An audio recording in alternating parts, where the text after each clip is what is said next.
예, 하나님 말씀 오늘은 베드로전서 4장 12절에서 19절까지의 말씀입니다. 사랑하는 자들아, 너희를 연단하려고 오는 불시험을 이상한 일 당하는 것 같이 이상히 여기지 말고 오히려 너희가 그리스도의 고난에 참여하는 것으로 즐거워하라. 이는 그의 영광을 나타내실 때에 너희로 즐거워하고 기뻐하게 하려 함이라. 너희가 그리스도의 이름으로 치욕을 당하면 복 있는 자로다. 영광의 영, 곧 하나님의 영이 너희 위에 계심이라. 너희 중에 누구든지 살인이나 도둑질이나 악행이나 남의 일을 간섭하는 자로 고난을 받지 말려니와, 만일 그리스도인으로 고난을 받으면 부끄러워하지 말고 도리어 그 이름으로 하나님께 영광을 돌리라. 하나님의 집에서 심판을 시작할 때가 되었나니, 만일 우리에게 먼저 하면 하나님의 복음을 순종하지 아니하는 자들의 그 마지막은 어떠하며, 또 의인이 겨우 구원을 받으면 경건하지 아니한 자와 죄인은 어디에 서리요? 그러므로 하나님의 뜻대로 고난을 받는 자들은 또한 선을 행하는 가운데 그 영혼을 미쁘신 창조주께 의탁할지어다. 아멘. 우리가 어렸을 때, 저는 경험을 안 해본 것 같은데 그보다 더 연세 드신 어르신들의 세대 속에서는 그 학질이라는 게 심했었어요. 한번 걸리면 얼굴이 노래지고 춥고 떨리면서 열이 나는, 동남아 지역에는 흔히 이제 말라리아라고 하는 그런 질병이 비슷한 증세들을 보이죠. 그런데 쓰디쓴 약, 무척 씁니다. 그래서 어린 아기들이 이 학질에 걸리는 경우에는 그 약을 먹일 방법이 없으니까 어머니들이 이제 젖을 물리기 전에 그 젖에다가 이 약을 발라서, 그래서 어쩔 수 없이 젖을 빨아야 되는 아이가 이 약을 먹도록 하죠. 그 약이 뭐냐면 금계랍이라고 하는 약입니다. 근데 아주 쓴 이 약을 먹으면 거짓말같이 그 학질이 다 나았습니다. 대체로 쓰디쓴 약이 몸에 좋은 것을 잘 알 수가 있습니다. 우리 생각에는 인생을 살아가는데 이처럼 쓰디쓴 고난이나 고통이 없었으면 참 좋겠지만, 하나님은 아무리 믿음 좋고 사랑하는 자녀일지라도, 아니 어떤 경우엔 더 사랑하실수록 달콤하고 수지 맞는 일만 생기게 하지 않습니다. 그것은 그 사랑하는 아들 예수 그리스도께서 십자가를 지도록 하신 걸 보면 아마 더 잘 알 수 있으리라 여겨집니다. 요한복음 16장 33절에 조금 전에도 제가 기도할 때, 여러분 기도할 때 하나님께 감사한 것 가운데 하나로 꼽은 것, 세상에서는 너희가 환난을 당하나 담대하라, 내가 세상을 이기었노라 하셨지. 믿음 생활 잘하면 환난 고통 없게 해주겠다, 그렇게 말씀하시지 않았어요. 그러나 뭐예요? 환난 고통을 당해도 이기게 해주시겠다, 이 약속을 주셨어요. 할렐루야. 그러니 우리는 고난 당할 걸 걱정할 게 아니라는 거죠. 오늘 본문은 그걸 말해주고 있잖아요. 이 본문에서 베드로 사도는 문제를 잘 읽고 대답해 주기를 지금 바라고 있어요. 그는 여기서 자신이 예수를 믿고 횡재를 했다든지, 또는 큰 자리를 한 군데 차지했다든지, 그런 문제를 지금 논하고 있는 게 아니잖아요. 다만 거기 12절 이하로 보세요. 사랑하는 자들아, 너희를 연단하려고 오는 불시험을 이상한 일 당하는 것 같이 여기지 말고 오히려 너희가 그리스도의 고난에 참여하는 것으로 즐거워하라. 이는 그의 영광을 나타내실 때에 너희로 즐거워하고 기뻐하게 하려 함이라. 이렇게 오히려 적극적으로 대처하도록 말씀하고 있는 걸 봅니다. 그의 글 어디에도 큰 자리를 차지하기 위한 몸짓은 발견되지 않고 있어요. 베드로가 수제자 아닙니까? 가장 높은 자리에 앉아야 될 사람인데 그것에 대해서 요만큼도 욕심내고 있지 않다는 거예요. 우리는 뭘 조금만 해도 우리는 칭찬과 영광을 기대하는데 베드로는 전혀 아니. 우리는 이 글을 쓴 그 당시의 연대가 서기 64년께라고 그렇게 알고 있습니다. 64년께. 여러분 그때가 어디인 줄 아세요? 기독교 역사 중에 가장 큰 박해 사건이 있었던 때예요. 예? 바로 네로의 박해. 바로 그 시기예요. 그러니까 그 시기에 박해가 시작되기 직전이든지 시작이 되었든지 지금 베드로는 여기 불시험이라는 걸 말하잖아요. 예? 불시험이라는 걸. 예? 그 상황에서 베드로는 사랑하는 자들아 너희를 연단하려고 오는 불시험을 이상한 일 당하는 것 같이 이상히 여기지 말고 오히려 너희가 그리스도의 고난에 참여하는 것으로 즐거워하라. 그렇게 말씀하고 있는 거예요. 여러분 이 불시험은 실제예요. 실제. 예? 우리는 지금 말씀으로만 읽는 거지만 그 당시 초대교인들에게는 이건 실제예요. 실제. 이미 화형당한 사람들도 있을 거고요. 이제 곧 앞으로 다가올 화형 같은 이 극심한 박해를 받을지 모를 그 성도들에게 이에 대비한 교훈을 말씀해 주고 있는 거예요. 아마 지금 교회에서 이런 얘기를 하면 다 교회 떠나지 않겠습니까? 뭐 조금만 부담스러운 일을 강단에서 얘기해도 목사님 그런 얘기 하지 마세요 소리 하고 그렇게 목사의 입을 틀어 막으려고 하는 사람들이 많은데 여러분 신앙은 절대 편하고 좋은 걸 말하고 있지 않아요. 초기 교회 이 신앙을 지키고 우리에게 전해준 분들은 그렇게 좋고 편안한 신앙을 살고 있지 않았더라는 거예요. 설마 이런 화형 같은 일이 있다 하더라도 이상한 일로 여기지 말라 이 문제가 주어졌어요. 여러분 이 문제를 예수 믿으면 축복입니다. 성공입니다. 승진입니다. 이런 것이 목표가 되어 따라가는 사람들에게 어떻게 정답을 써낼 수 있겠습니까? 문제 자체가 아마 이해가 되지 않을 거예요. 난 예수 믿고 잘 되려고 했는데 예수 믿으면 고난받는다는데 뭐 그런 생각밖에 하지 않겠습니까? 그러니 이런 고난의 문제가 나왔을 때 에이씨 예수 믿어봐야 소용없더만 라고 그렇게 처리하게 되어지는 거예요. 그저 간신히 마음의 평안이나 안 믿는 것보단 나으니까 그런 정도로 취미 삼아 다니는 그런 사람들로 교회에 가득 차게 되어질 거예요. 사도행전 8장에 나오는 마술사 시몬도 그런 사람이었죠. 이에 두 사도가 그들에게 안수하며 성령을 받는지라. 시몬이 베드로가 사도들의 안수함으로 성령 받는 것을 보고 죄송해요. 여기서는 베드로가 아니네요. 제가 시몬 베드로만 생각하다가 시몬이 사도들의 안수함으로 성령 받는 것을 보고 돈을 들여 가로되 이 권능을 내게도 주어 누구든지 내가 안수하는 사람은 성령을 받게 하여 주소서 하니 베드로가 가로되 네가 하나님의 선물을 돈 주고 살 줄로 생각하였으니 내 은과 함께 내가 망할지어다. 이렇게 선언했던 베드로의 문제는 난해하지 않아요. 예수 믿으면서 고난의 문제가 주어질 때 이상히 여기지 말아라. 분명하게 정답을 말해주고 있어요. 오히려 적극적으로 하나님을 의지함으로 대처하라 말씀하고 있어요. 이것이 우리가 갖는 힘이라 그는 그렇게 말하고 있는 거예요.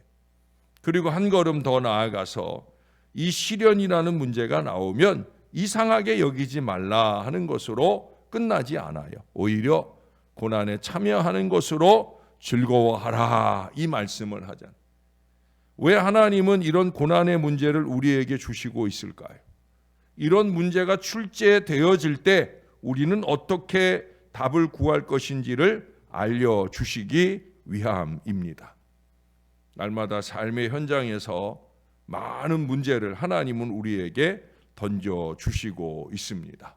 때로는 전혀 공부해보지도 않은 것을 시험 문제로 내놓으시고 그것을 풀라고 할 수도 있습니다. 내 신앙의 실력, 신앙의 수준을 테스트 받는 겁니다. 이건 마귀의 테스트, 마귀의 시험하고는 달라요. 마귀의 시험은 테스트가 아니라 템테이션, 유혹이라고 그랬죠. 인간적이고 세상적이고 유격적인 마음이 내 마음 속에서 유혹을 받으면 그것은 악한 시험이죠. 여기 15절에 그런 것들을 얘기하잖아요. 살인이나 도둑질이나 악행이나 남의 일을 간섭하는 자로 고난을 받지 말아라. 쓸데없는 일로 문제를 만들지 말라는 거예요. 쓸데없는 문제를 스스로 만들지 말라는 거예요. 그때 하나님은 그 문제를 통해서, 그 하나님은 그런 문제를 통해서가 아니라 십자가 고난, 복음의 고난, 과연 내가 이 복음의 사명자가 될 것이냐 말 것이냐, 이런 문제를 통해서 내게 지시하고 싶은 것이 있으시다는 거죠. 그때 하나님은 나의 잘못된 부분을 가르치고자 하는 바로 그런 시간입니다. 나의 못된 성품도 그때 고쳐지는 거고요. 내 힘으로 안 된다고 할 때, 도저히 이 문제는 풀릴 수 없다고 할 때, 그때 보통 사람들은 뭐 술이나 마약으로 풀려고 하지만 저나 여러분들은 어차피 주님이 주신 문제이니까 주님이 풀어주시리라 하는 믿음을 가지고 오늘 베드로의 권면처럼 그 주님께 이 문제를 의지하고 의뢰하는 것이죠. 그러나 예수님을 믿는 우리들은 바로 그렇게 그때가 찬스가 되는 거예요. 하나님께 다가갈 절호의 기회로 삼게 되는 거예요. 이 문제를 제대로 볼 수 있는 힘을 신비한 곳에서 찾지 말아야 됩니다. 우리는 눈 감을 때와 눈 뜰 때의 삶이 같아야 합니다. 오히려 우리가 살아야 할 곳은 삶의 눈물과 고통이 뒤범벅이 된 바로 그 현장에서 하나님의 음성을 듣고 그곳에서 정답을 찾아야 됩니다. 특히도 그리스도를 위한 또는 그리스도의 복음을 위한 이 고난이라고 하는 사실이죠. 앞서서 우리가 사순절 특세를 하기 전에 이 앞에 베드로전서 3장의 말씀에선가 고난의 종류를 꼽아 드렸잖아요. 기억나세요?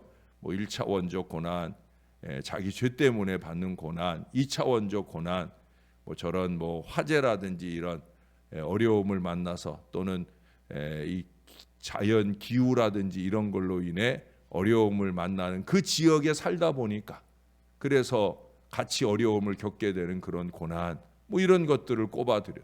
그 중에 가장 고차원적인 고난이 뭐라고 그랬어요? 그리스도를 위해 받는 고난. 최고의 가치는 그리스도의 남은 고난을 내 육체에 채운다고 말한 바울의 그 위대함에 함께 하는 거죠. 여기도 보세요. 13절에도 너희가 그리스도의 고난에 참여하는 것으로 즐거워하라. 그리스도의 고난이라고 말씀해요. 14절에도 너희가 그리스도의 이름으로 치욕을 당하면이라고 얘기를 해요. 16절에서는 만일 그리스도인으로 고난을 받으면이라고 얘기를 해요. 19절인가요? 그러므로 하나님의 뜻대로 고난을 받는 자들은 이라고 말씀을 하고 있습니다. 그저께도 하나님 뜻대로 우리의 육체의 남은 때를 어떻게 살아야 할지를 우리가 말씀 들었잖아요. 근데 여기서 보시면 그 하나님 뜻대로의 최고 정점은 뭐냐? 하나님 뜻대로 받는 고난의 자리, 바로 거기라는 거예요. 우리는 하나님의 뜻대로 예수 그리스도가 십자가를 지셨다라는 사실을 자꾸 잊고 싶어 해요. 예수님이 하나님 뜻대로의 최고, 그 뜻에 응답한 자리가 어디예요? 십자가 고난의 자리예요. 이 땅 말구 위에 태어나신 자리도 예수님 입장에서는 그 높은 자리 버리고 이 땅에 우리 썩어질 인간의 육체로 오신 것도 큰 고난이지만 그래도 최고 정점은 뭐예요? 내 뜻대로 마옵시고 아버지의 원대로 되기를 원하나이다 했던 바로 그 십자가의 고난의 자리가 최고 정점이에요. 그 고난의 자리에서조차 선을 행하는 가운데 하나님께 의탁해야 된다는 걸 오늘 말씀하고 있습니다. 왜 그래요? 내가 이기기 힘드니까. 그래서 기도하는 거예요. 여기 15절 말씀처럼 허접한 인간적 어려움에서 허덕거리는 그런 차원을 떠나서 기쁘게 우리 주님의 고난에 뛰어들 수 있는 예수님의 사람이 되어야 되는 거예요. 꽁무니 빼는 신앙이 아닙니다. 뭐 이런저런 이유와 핑계를 대고, 근데 우리가 이번 주 사랑방 모임 속에서도 나누겠지만, 꽁무니 빼는 신앙이 아니라는 거예요. 삶이 아니고 신앙이라고 하면, 교회 생활이 아니고 신앙 생활이라고 하면 나를 아끼고 지키는 그 안주를 벗어나서 그리스도의 복음 역사를 위해 나를 아낌없이 드리고 쓰임 받을 수 있는 이 하나님 의뢰의 기도의 사람들이 다 되시기를 바랍니다. 우리 예수님은 그런 우리들과 세상 끝날까지 함께 하시겠다고 약속하셨잖아요. 그 주님의 약속을 믿는 저와 여러분이라면 아무 주저함이나 두려움 없이 그렇게 주님만 의지하고 살기로 다짐하고 그리고 실천하는 거룩한 고난의 백성, 승리의 백성 되시기를 주님의 이름으로 축원합니다. 제가 설교 시작 전에 광고를 하나 했어야 되는데 저는 이 말씀 전하는 게 늘 급한 사람이라 광고를 좀 놓쳤는데, 박민자 권사님 어머니 최동순 집사님께서 많이 애쓰시다가 지난 주말에 그 아들네 그 손주가 결혼을 하는 거 그때까지 좀 참아 주신 것 같아요.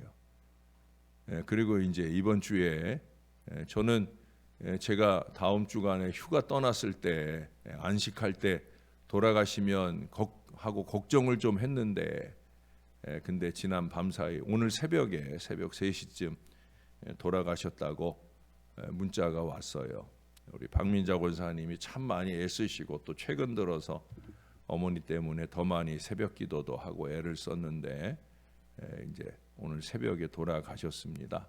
아마 이번 주간에 돌아가실 거라 예측은 하고 지난 주일에도 제가 이렇게 권하는 말씀도 드리고 했는데, 장례를 저희가 모실 줄 알았는데 다행이란 표현은 좀 그런데 어떻든 나주로 모시고 갔어요. 나주의 그 고향에 모시고 가서 거기 이제 남동생들은 그쪽에 있기도 하고 하니까 남동생들 서울에 있구나. 어떻든 그 나주에 어머니가 계신 지역에 가셔서 거기에 여기 올라오시기 전까지 다니던 교회에 장례를 의뢰했다고 합니다.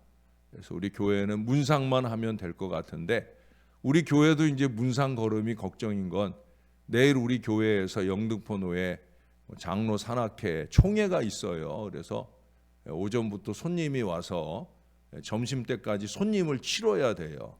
뭐 교회 장례가 났다고 나 몰라라 하고 갈 수는 없는 상황이고 또 제가 설교도 해야 되고 하니까 그래서 내일 아마 한 오후 2시쯤에나 우리가 문상 출발을 해야 되지 않을까 싶어요. 제가 오늘 빈소 마련되고 내용 받으면 부고를 문자를 띄울 때 거기에 내일 우리 문상 출발 시간을 알려드릴게요. 새벽 오후에 아마 가지 싶은데 오후에 가면은 거기 가서 문상하고 오면은 한 10시는 돼야 여기 서울에 도착이 됩니다. 그걸 감안하셔서 내일 함께 가실 분들은 체력을 잘 비축하셔서 오후에 함께 가셔서 위로해 주시면 좋겠다 여겨집니다. 기도할게요. 우리 하나님 고맙습니다. 우리 하나님 믿는 믿음의 사람들 되게 하시고 십자가 우리 주님의 고난을 선명하게 우리의 마음 가운데 새길 수 있는 사순절 여정을 지나고 났을 때 오늘의 이 말씀을 주셔서 너무 감사합니다. 주님의 십자가, 아니 십자가 위에 주님을 바라보는 우리의 신앙이기에 우리도 주님처럼 주님을 위하고 또 예수 복음을 위한 고난의 자리에 우리가 기꺼이 나아갈 수 있는 믿음을 다시 한번 다짐합니다. 다른 것 아니고 주님을 위한 거니까, 다른 것 아니고 그리스도의 복음을 위한 거니까 주님이 나를 쓰시겠다고 하면 오히려 우리가 즐거워하며 그 고난의 자리에 힘있게 나가는 하나님의 백성들이 되기를 소원합니다. 내가 세상 끝날까지 너희와 항상 함께 있겠다 하신 약속은 땅끝까지 이르러 내 복음을 전하라. 많은 사람으로 내 복음 전하고 가르쳐 예수 믿게 하고 제자 되게 하라. 이 사명을 감당하는 자에게 주님이 함께 하시겠다 약속하신 것임을 잊지 않는 우리 모두가 되게 하여 주옵소서.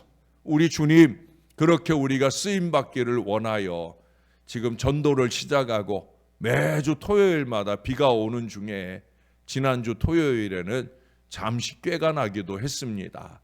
하나님, 이번 주 토요일에는 좋은 날씨 주신다 하오니 우리가 열심 있게 모여와 전도할 수 있게 도와주시고, 전도하면서 힘겹고 어려운 시간들을 만날 때 주저하거나 두려워하지 않게 하시고, 너희가 세상에서 환난을 당하나 담대하라 하신 주님의 말씀을 기억하면서 임마누엘 하시는 주님과 함께 우리가 당하는 모든 고난을 이기고 승리하는 하나님 사람들 되게 하여 주옵소서. 육신적으로 만나는 크고 작은 고난까지도 우리 하나님 믿고 의뢰하면서 그 주님과 함께 이기고 승리하는 주님의 모든 자녀들 되도록 축복해 주시옵소서. 오늘도 중요한 면접 시험을 치르는 우리 아이들이 있습니다. 주님이 꼭 붙들어 주시고 담대하게 자신 있게 시험 잘 치러내고 좋은 결과를 얻을 수 있도록 은혜 베풀어 주옵소서. 열심히 섬기고 돌보던 어머니, 이제 주님께서 데려가셔서 영원한 천국에 이르게 하신 것 감사합니다. 고 최동순 집사님, 우리 교회도 자주 오시고 우리 교회를 많이 사랑해 주셨습니다. 아버지 하나님께서 영원한 천국 걸음 안전하게 이끄신 줄로 믿습니다. 이제 오늘 새벽에 돌아가셔서 이제 이어지는 3일 동안의 장례 절차 동안에 주님께서 좋은 날씨 주신다 하셨사오니 감사하옵고, 장례 7월에는 그 사랑하는 우리 박민자 권사님 등 모든 유자녀들 위해 하늘의 위로가 함께하여 주옵소서. 마치는 시간까지 어려움 없게 도와주시고, 이 일에 문상하는 걸음, 또 내일 중요한 행사를 준비하고 진행하는 모든 손길들을 위해 하나님의 은혜도 하나님의 건강도 주님이 더하여 주시옵소서. 감사합니다. 예수님 이름으로 기도합니다. 아멘.